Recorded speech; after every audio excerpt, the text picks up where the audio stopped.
Vielleicht sollte ich mir das vorher mal aufschreiben, wo ich sie hinlege. Das soll man ja nach 100 Kilometer machen. Jetzt sind beide Bremsen wieder heiß und diesmal ist es auch auf der rechten Seite.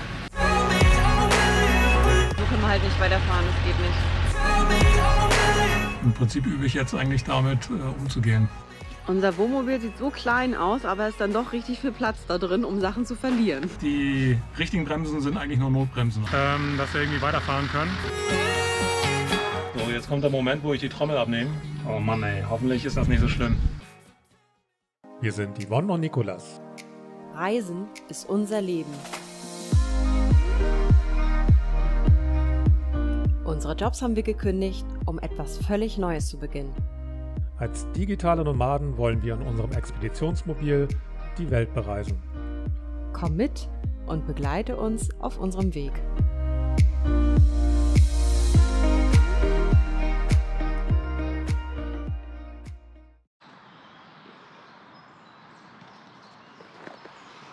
Guten Morgen!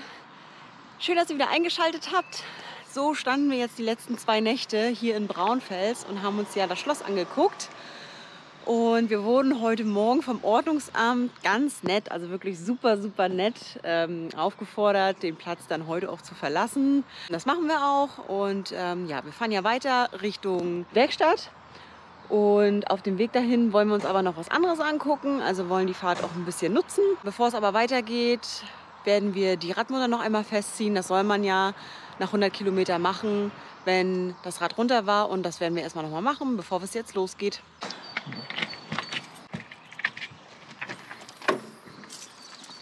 Mal gucken, ob ich in dem Gerümpel auch alles wiederfinde. Ich hatte mir das eigentlich hingelegt, weil ich ja schon wusste, dass ich die irgendwie festziehen muss jetzt demnächst. Das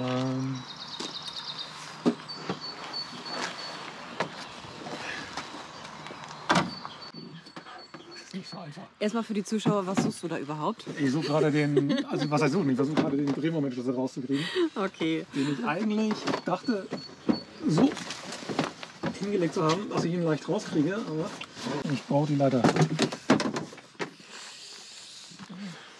Keine perfekte Vorbereitung. Unser Wohnmobil sieht so klein aus, aber es ist dann doch richtig viel Platz da drin, um Sachen zu verlieren. Da ist er. Fehlt nur noch die Nuss. Ich weiß nicht, wo ich die gelassen habe. Vielleicht sollte ich mir das vorher mal aufschreiben, wo ich sie hinlege.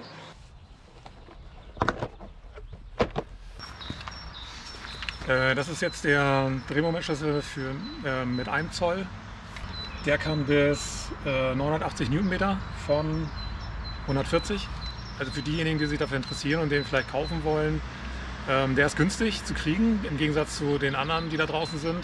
Ich würde sagen, so zwischen 120 und 180 Euro wird er so irgendwo liegen, je nachdem, wie gerade der Preis da so steht. Ich würde allerdings empfehlen, also das ist jetzt die 1 Zoll Variante, 3/4 Zoll wird für diejenigen, die um die 500 Newtonmeter ihre Schrauben festziehen, auch reichen. Das wusste ich damals halt nicht. Ich ziehe meine Radmuttern immer mit 500 Newtonmeter fest.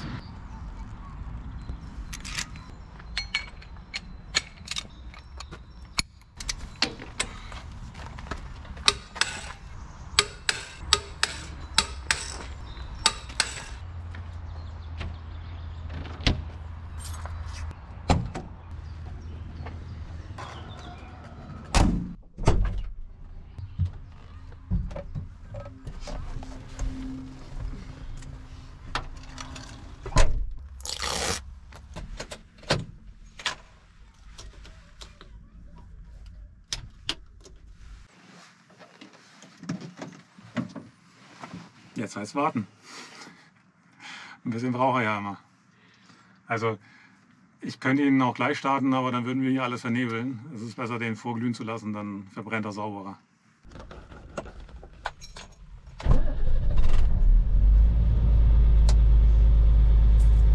Derzeit dauert es wieder ein bisschen länger, bis er die Druckluft für die Bremsen aufgebaut hat. Das liegt einfach daran, dass an den Druckknöpfen, die ehemals für die hydraulische Winde verwendet wurden, die sind ja jetzt praktisch nutzlos, müssen eigentlich abgeklemmt werden. Das habe ich nur noch nicht gemacht, aber da verliert er halt Luft. Das muss ich mir nochmal genauer angucken. Ab und zu mal passiert das auch bei den Schaltern für die Sperren, also für Untersetzung und Sperre. Ja, aber das ist jetzt nichts Dramatisches. das kriegt man repariert.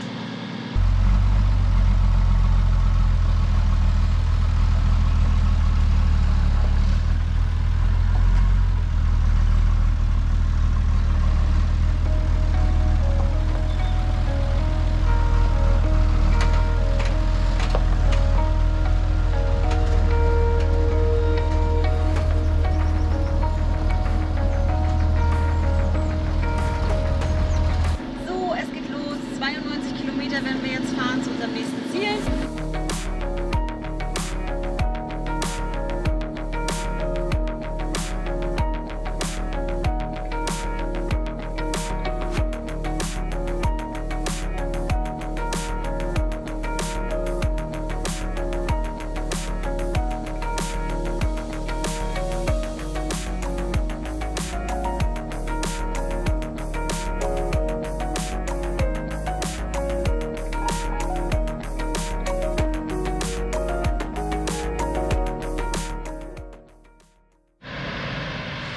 Ja, jetzt sind 3 der Bremsen wieder heiß und diesmal ist es auch auf der rechten Seite.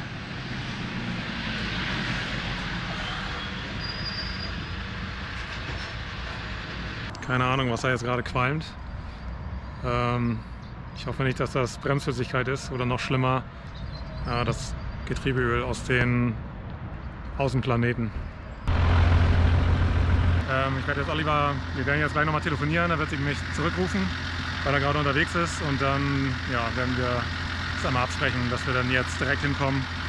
Ja, mal gucken. Ich werde jetzt sehen, ob die Bremsen wieder frei sind, dass wir irgendwie weiterfahren können.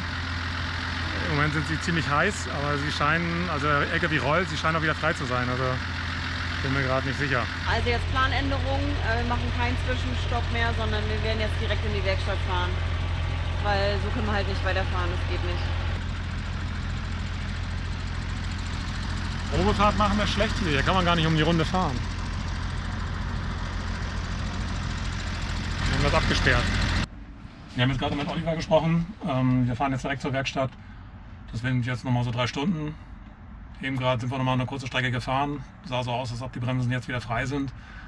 Das werde ich jetzt nochmal ein paar Mal natürlich gucken. Wahrscheinlich irgendwie jeden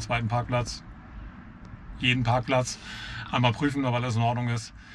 Aber grundsätzlich kann ich das eigentlich daran feststellen, ob wir überhaupt auf die 80 Stundenkilometer kommen oder nicht. So, das war eben, als wir angehalten sind, das kam auch ziemlich spanisch vor. Wir sind gerade Strecke gefahren und sind gerade mal knapp über 70. Und da war mir schon klar, irgendwas stimmt da nicht. Bremsen wieder fest, ne? Ja, und diesmal beide Seiten. Also vielleicht, Hans-Peter, vielleicht hast du recht. Vielleicht ist das doch der Hauptzylinder, der Hauptbremszylinder. Aber mit Sicherheit ist auch irgendwas mit den Radbremszylindern. Die sahen auch nicht mehr gut aus.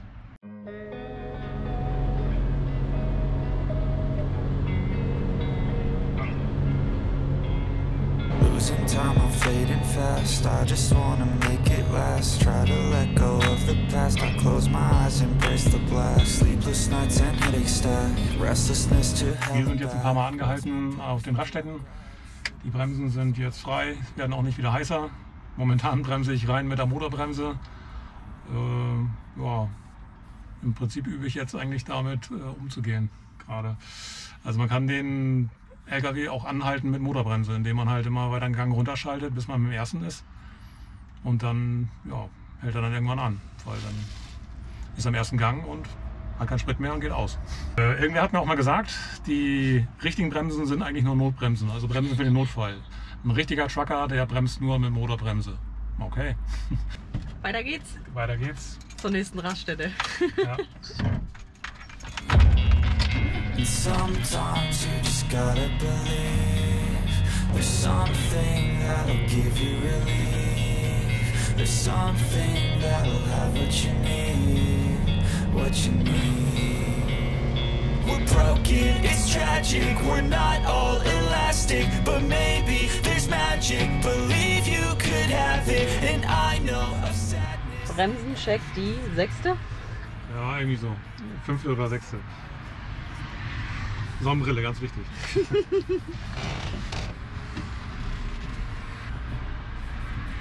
Alles gut. Wir sind, ich will nicht sagen eiskalt, aber sind kalt. können beruhigt weiterfahren. Ich glaube, da passiert jetzt nichts mehr. Ich versuche die Bremse nicht mehr anzufassen, bis wir in Goch sind. Naja, klar, wenn irgendwo eine Notfallbremsung irgendwie notwendig ist, klar, ne, dann muss ich halt reintrampeln. Aber bisher geht es eigentlich ganz gut. Das übt vorausschauendes Fahren.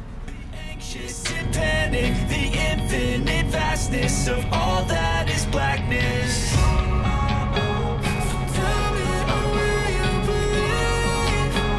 So tell me, oh, will you believe? So tell me, oh, will you believe? So tell me. Wir fahren jetzt durch Köln durch. Wir waren dann 2019 schon mal da, als wir noch eine Wohnung hatten und mit unserem Auto dann eine Rundreise gemacht haben. Da haben wir uns den Kölner Dom angeguckt. Das war sehr beeindruckend. Können wir nur empfehlen.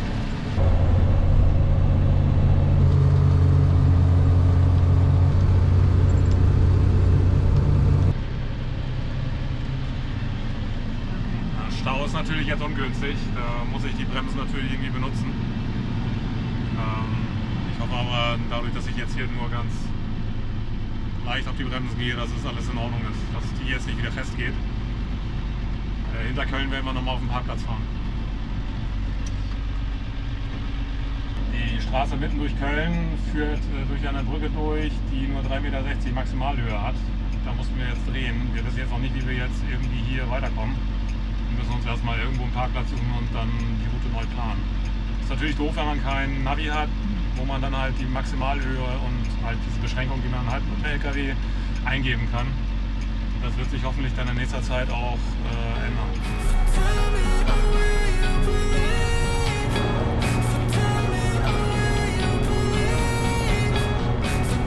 Wir fahren gerade durch Düsseldorf und im Moment sind wir über dem Rhein.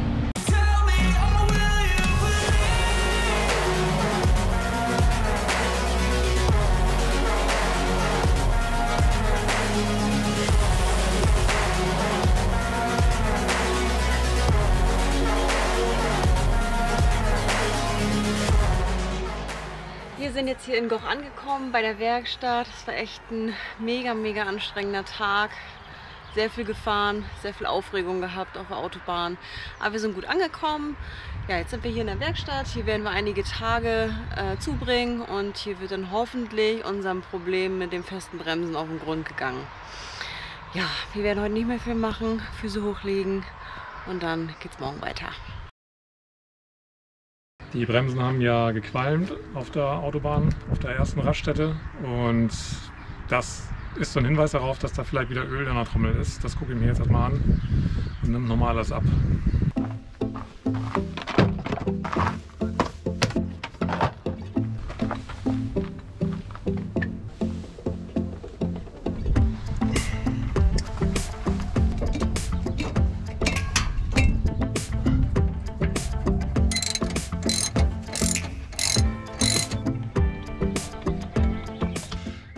Dieser Drehmomentverstärker, der ist insofern eigentlich schon ganz gut für den Preis, sage ich mal. So, der liegt ja so um die 50, 60, maximal 70 Euro. Aber es ist halt irgendwie auch nicht das beste Werkzeug. So, also er tut, was er soll. Für einen Notfall ist es auf jeden Fall vollkommen ausreichend. Eher schwer, er wäre wahrscheinlich genauso schwer wie jetzt ein Schlagschrauber. Aber für das, sag ich mal, für eine schmalere Portemonnaie ist das auf jeden Fall auch okay. Was mir zum Beispiel gleich aufgefallen ist, halt diese Verlängerung hier, die hält nie wirklich viel aus. Also das ist sowieso eine komische Verlängerung, männlich auf männlich, so dass man sie eigentlich kaum in einem anderen Knarrenkasten benutzen kann, aber die hält sowieso nichts aus. Sie ist wirklich nur zum Runterdrehen von losen Radmuttern.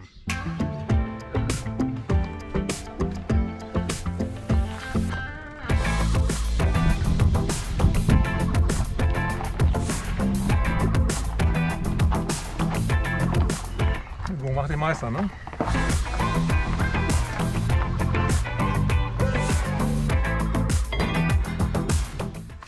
So, jetzt kommt der Moment, wo ich die Trommel abnehme. Oh Mann, ey, hoffentlich ist das nicht so schlimm. Das Schlimmste wäre jetzt, wenn die Bremsbeläge total verölt wären.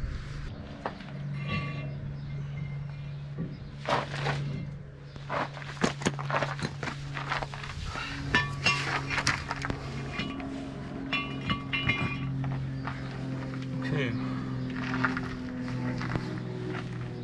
Das sieht nicht nach Öl aus. Das ist ja schon mal ein gutes Zeichen.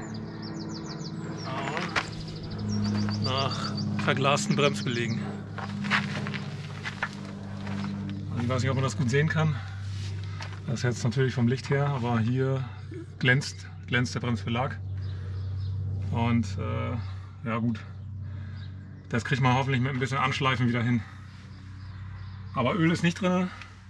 Auch der hier, das ist der Bremszylinder, der undicht geworden ist. Da ist so ein ganz leichter feuchter Punkt hier. Das heißt, da ist schon irgendwie ein bisschen was drin, aber es ist nichts rausgelaufen. Das ist gut. Und die Narbe scheint auch dicht zu sein, erstmal so. Also für die kurze Zeit, die wir jetzt gefahren sind, kann ich jetzt hier erstmal nichts so weit erkennen. Oder? Oh, was ist das denn da? Da sehe ich einen Tropfen. Entweder haben sie es vergessen. Oder es ist frisches Öl. Also vergessen zu säubern. Ne?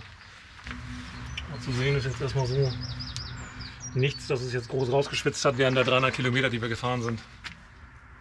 Okay, gut, also das sieht soweit besser aus, als ich befürchtet hatte. Aber wie gesagt, die Bremsbeläge sind verglast, zumindest oberflächlich. Ja, also die Trommel ist so leicht, so bläulich schimmernd angelaufen. Aber Hitzerisse kann ich jetzt zumindest noch nicht entdecken. Nee. Okay, ich glaube, da haben wir noch mal Glück gehabt.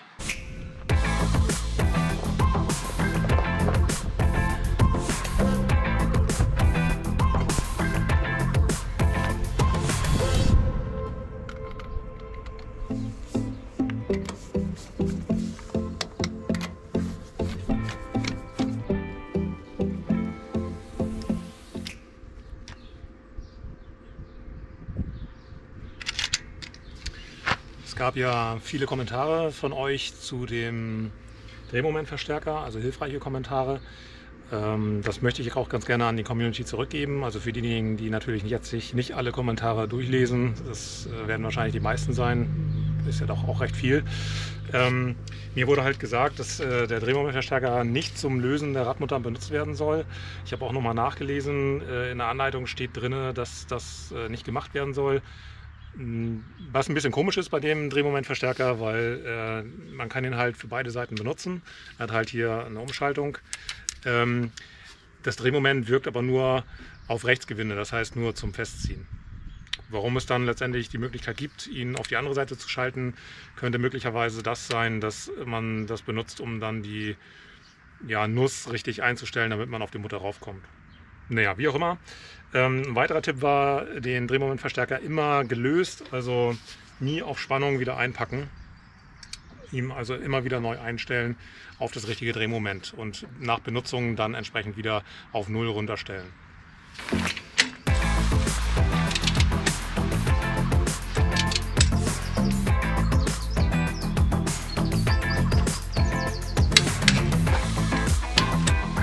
Achso, noch ein weiterer Tipp. Die meisten wissen das wahrscheinlich und naja, eigentlich kennen es alle, aber ich will es nur mal gesagt haben, der Vollständigkeit halber, immer über Kreuz festziehen.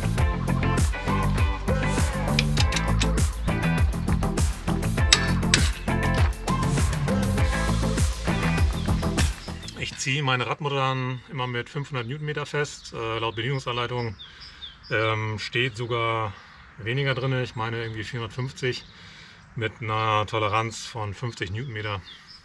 Vielleicht gehe ich da doch ein bisschen zu sehr auf Nummer sicher. Achso, der Drehmomentschlüssel hier, der hat angegeben, dass er eine Abweichung von ca. 4% hat. Das sollte man schon auch mit einberechnen. Aber zum Radmuttern festziehen reicht er vollkommen aus. Für was anderes habe ich ihn gar nicht dabei. Es gibt natürlich auch bessere, aber da ist man auch schnell mal 500 bis 1000 Euro, ist man da mal ganz schnell los.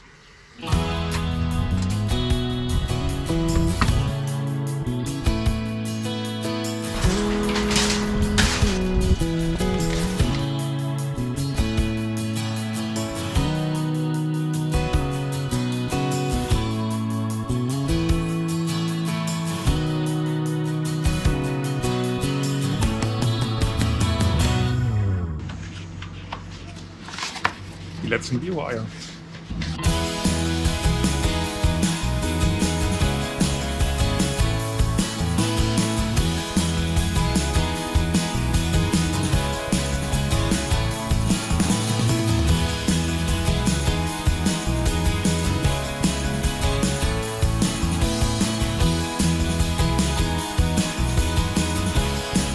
Die nächste Einkaufsmöglichkeit ist zum Glück fußläufig relativ leicht zu erreichen, irgendwie 900 Meter oder so. Wir haben jetzt gerade eingekauft, haben uns lecker Brötchen geholt und jetzt frühstücken wir erstmal.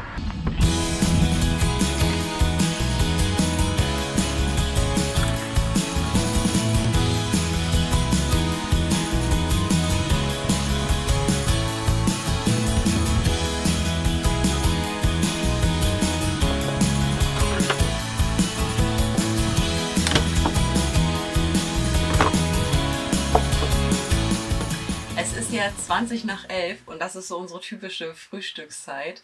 Wir Ja. naja, Also- nicht jeden Tag. Ja, das kommt halt manchmal drauf an. Also das ist einfach irgendwie so phasenweise. Das kennt ihr bestimmt auch. Wir arbeiten natürlich auch und dann ist es manchmal so, dass wir arbeiten morgens, noch nicht gefrühstückt haben und dann irgendwann frühstücken. Das ist dann halt meistens auch später. Aber grundsätzlich, Essen wir halt auch nur zweimal am Tag und dann essen wir halt Frühstück um 12. ja, so ist, also später halt. Richtig.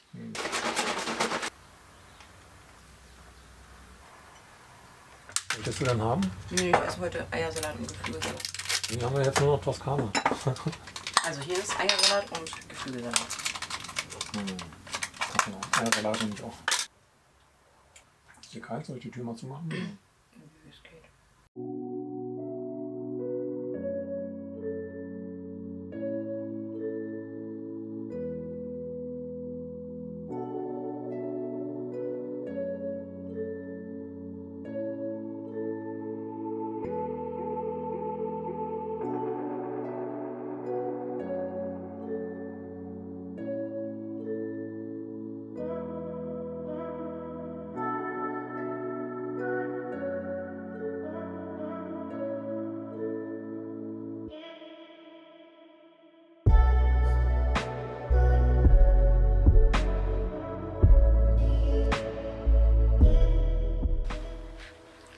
Wir sind jetzt seit einer Woche in Goch und wir haben die Osterzeit hier schön verbracht. Wir haben super tolles Wetter seit einer Woche und wir können das hier richtig genießen so.